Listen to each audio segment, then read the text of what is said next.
Hello viewers, welcome to our channel. నేను మీ చరణ్ పరిమి. గత కొద్ది రోజులుగా ఈ విజయసాయిరెడ్డికి సంబంధించిన న్యూస్ అంతా వైరల్ అవుతూనే ఉంది కదా. దీనికి సంబంధించి రోజుకొకరు బయటకు వచ్చి ప్రెస్ మీట్లు ఇస్తూనే ఉన్నారు. ఆ మీడియా వాళ్ళని ముఖ్యంగా కొంచెం టార్గెట్ చేసి మాట్లాడారు, సవాల్ చేశారు, వాళ్ళంతా చూస్తామని చెప్పేసి ఇవన్నీ చూసాం. అట్లాగే శాంతి గారు కూడా ఆమె కూడా ప్రెస్ మీట్ పెట్టడం జరిగింది. అందులో ఈ విషయాలన్నిటికి సంబంధించి ఆమె మీద వచ్చిన అలిగేషన్ ఏదైతే ఉందో దానికి సంబంధించి ఆమె పూర్తిగా మాట్లాడడం జరిగింది. కొన్ని వివరాలు కూడా చూపించడం జరిగింది. అట్లాగే ఆ తర్వాత వీళ్ళిద్దరి తర్వాత ఆమె భర్తగా ఉండి అలాగే ఈ ఫిర్యాదు చేసిన వ్యక్తి మదన్ మోహన్ ఎవరైతే ఉన్నారో ఆయన కూడా బయటకు వచ్చారు. ఆయన కూడా ప్రెస్ మీట్ పెట్టి కొన్ని విషయాలు తెలియజేశారు. అసలు ఈ బిడ్డకు తండ్రి ఎవరో నాకు తెలియాలి, ఇది తప్ప ఇంకా వేరే ఏం లేదంటూ ఆయన ఒక స్టాండ్ మీద ఉన్నారు. తర్వాత ఈమె ప్రస్తుత భర్తగా ఆమె చెబుతున్న వ్యక్తి ఎవరైతే ఉన్నారో అడ్వకేట్ సుభాష్, ఈయన మాత్రం సరిగా బయటికి రాలేదు. ఆయన మాత్రం తన వెర్షన్ని అంత బాగా వినిపించినట్టుగా లేదు. అయితే ఈ విషయంలో సస్పెన్స్ ఉంది. అసలు నిజానికి ఇప్పుడు ప్రస్తుత భర్తగా ఆమె అతన్ని చూపిస్తుంది కాబట్టి ప్రస్తుతం అలిగేషన్ చేయాల్సిందైనా బిడ్డకు తండ్రిగా తన బాధ్యతలు చూపించాల్సిందైనా ఆయనే కాబట్టి మరి ఆయన అయితే ఇంతవరకు దీనికి సంబంధించి బయటికి రాలేదు. కానీ ఆయన కొన్ని డిఫరెంట్ వ్యాఖ్యలు ఇప్పటిదాకా అందరూ ఊహించినవి కాకుండా డిఫరెంట్ వ్యాఖ్యలు చేశారనమాట. వాటి గురించి కూడా మాట్లాడుకుందాం. అయితే వీళ్ళిద్దరికి సంబంధించిన ఫొటోస్ ఇప్పుడు కొన్ని వైరల్ అవుతూ ఉన్నాయి సోషల్ మీడియాలో. ఎవరు ఇప్పుడు ఈ శాంతి అలాగే ఆమె ప్రస్తుత భర్తగా చెబుతున్న అడ్వకేట్, వీళ్ళిద్దరి ఫొటోస్ వైరల్ అవుతున్నాయి అనమాట.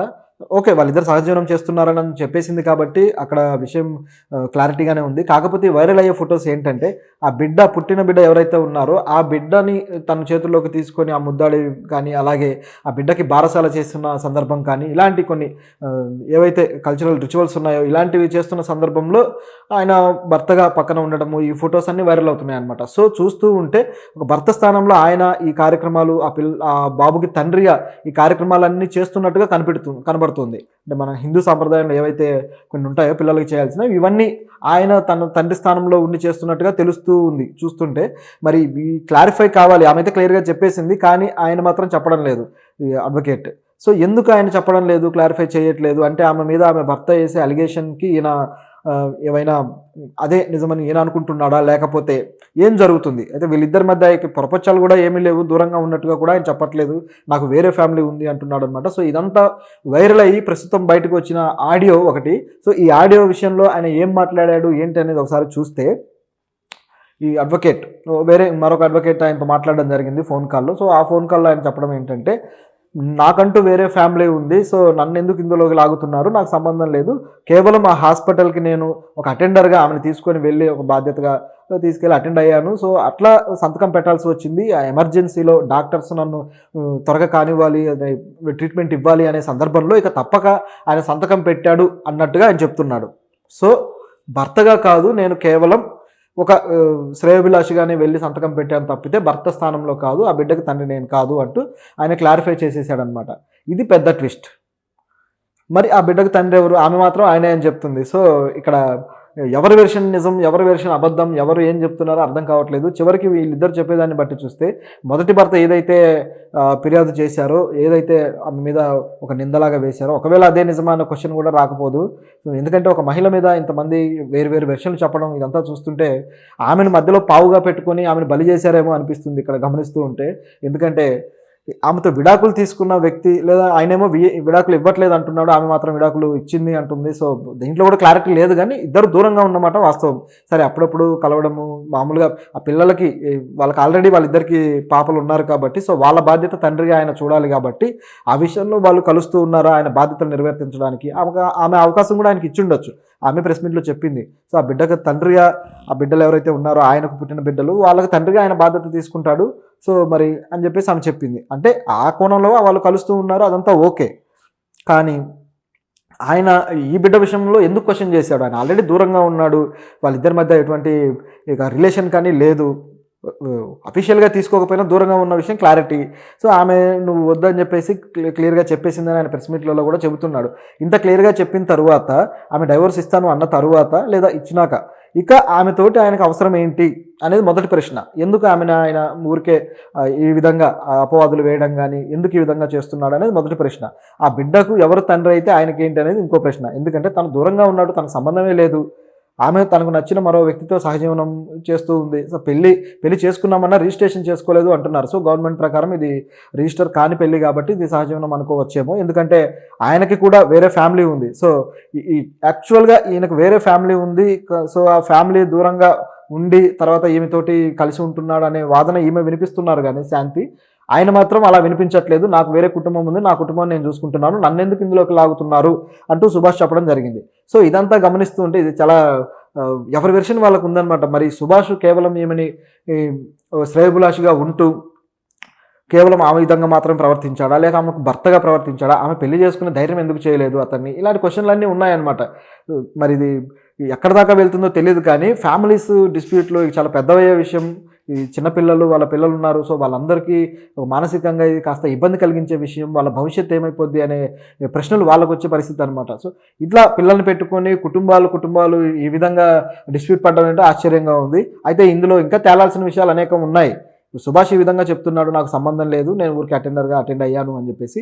మరి ఆ బిడ్డకు తండ్రి ఎవరనే దాని దగ్గర సుభాష్ దగ్గర సమాధానం లేదు. ఫోటోలు అయితే వచ్చాయి కానీ ఆయన దగ్గర సమాధానం లేదు. ఇక సమాధానం చెప్పవలసిన వ్యక్తి ఎవరయ్యా అంటే విజయసాయిరెడ్డి గారు. ఆయన నన్ను ఎందుకు లాగుతారు దీంట్లో కానీ ఆయన కూడా ప్రెస్ మీట్ పెట్టి ఆయన కూడా అనడం జరిగింది.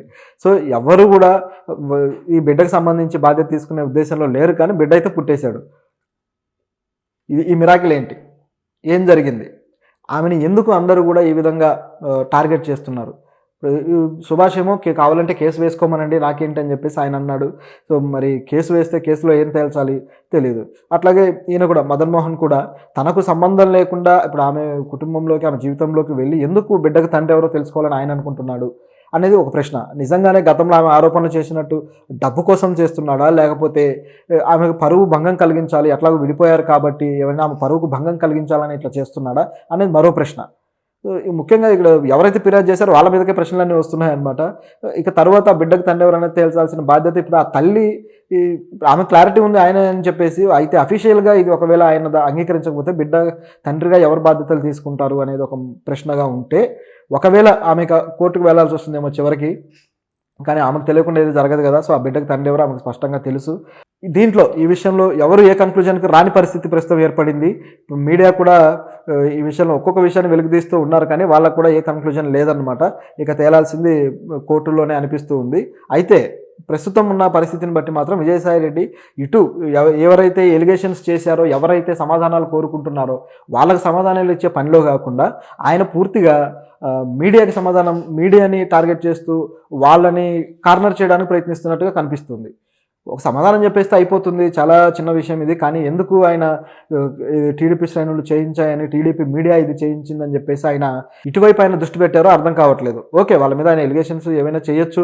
ఒకవేళ ఉద్దేశపూర్వకంగా ఈ మీడియా ఆయన చేస్తున్నట్టుగా కనపడితే ఖచ్చితంగా యాక్షన్ తీసుకోవచ్చు. ఇప్పుడు కొన్ని పార్టీలు ఎలాగో అలాగే ఉన్నాయి. సో ఎవరి మీడియా వాళ్ళకు ఉంది, ఎవరి ఛానల్ వాళ్ళకు ఉంది. సో దొరికితే అవకాశం దొరకగానే వాళ్ళ మీద బురద చల్లడానికి కూడా పత్రికలు కానీ ఛానల్స్ కానీ రెడీగా ఉన్నాయి, తమ పార్టీల కోసం, తమ నాయకుల కోసం. అదంతా కనిపిస్తూనే ఉంది. ఇప్పుడు ఇక్కడ కూడా ఎందుకు తమ టీడీపీ నాయకుల్ని కొన్ని ఈ ఛానల్స్ ఏవైతే మహా ఛానల్ కావచ్చు, ఆంధ్రజ్యోతి కావచ్చు, ఇలాంటివి ఎందుకు టీడీపీ నాయకుల్ని టార్గెట్ చేయమంటే అందరికీ తెలిసిందే. సో ఎవరి మీద అయితే ఎలిగేషన్ ఉంటుందో దాన్ని పట్టుకొని దాన్ని ఒక చిలువలు పలువలు చేసి చూపించడం అనేది ఈ మీడియాకున్న సంస్కృతి అనమాట. సో దాన్ని ఆయన తప్పుపట్టాడు, అది కూడా కరెక్టే. కానీ ఈ ప్రశ్నలన్నిటిలో ఈ వివాదం మొత్తంలో కూడా బలవుతుంది పుట్టిన బాబు కావచ్చు, అలాగే ఆ మహిళ కావచ్చు. ఒక అధికారి స్థాయికి గిరిజన స్త్రీ ఒక అధికారి స్థాయికి వచ్చిన తర్వాత, అందరిలో గౌరవం సంపాదించుకున్న తర్వాత ఆమె ఈ తరహా ఎలిగేషన్ ఎదుర్కొని గౌరవం పోగొట్టుకోవడం కావచ్చు, ఇలాంటివన్నీ జరుగుతూ ఉన్న సందర్భంలో సమాధానం కావాల్సింది ఈ పిల్లల జీవితాలకి, అలాగే ఆమె జీవితానికి. సో దీనికి ఎవరు సమాధానం ఇస్తారు? ఇది ఇక్కడ ఉన్న ప్రశ్న అనమాట. మరి ఇంకా రేపు ఎల్లుండి ఇంకా ఏమొస్తాయో తెలియదు. ఈయన మాత్రం బయటకు వచ్చే ఉద్దేశంలో లేనట్టుగా కనబడుతుంది. ఎవరైతే భర్త లాగా వెళ్ళి సంతకం పెట్టాడో ఆ వ్యక్తి. సో ఆ వ్యక్తి ఒకవేళ సుభాష్ బయటికి కానీ వస్తే ఆయన ఏం చెప్తారో, ఆయన వెర్షన్ బట్టి ఇప్పుడు వీళ్ళిద్దరి అండర్స్టాండింగ్ ఏంటి వాళ్ళ జీవితం విషయంలో అనేది కూడా తెలుస్తుంది. నిజానికైతే వాళ్ళ జీవితాలు వాళ్ళు బతికితే బాగానే ఉండేది. కానీ ఈ వివాదం ఎప్పుడైతే చెలరేగిందో దాన్ని బట్టి ఎవరి జీవితాన్ని వాళ్ళు బతకడం లేదు, వేరే వాళ్ళ జీవితాల్లోకి వచ్చి డిస్టర్బ్ చేస్తున్నారు అని కనిపిస్తుంది అనమాట. ఈ ఎవరైతే సుభాష్ ఉన్నారో ఈయనకు ఆల్రెడీ కుటుంబం ఉంది, అయినా సరే మరొక వ్యక్తి జీవితంలోకి వచ్చి డిస్టర్బ్ చేశాడా? అలాగే ఈ వ్యక్తి విడిపోయినా సరే మదన్ మోహన్ ఆయన మళ్ళీ ఈ జీవితంలోకి వచ్చి డిస్టర్బ్ చేస్తున్నాడు. అసలు ఏం జరుగుతుంది అనేది ఇప్పుడు తేలాల్సి ఉందన్నమాట. చూద్దాం.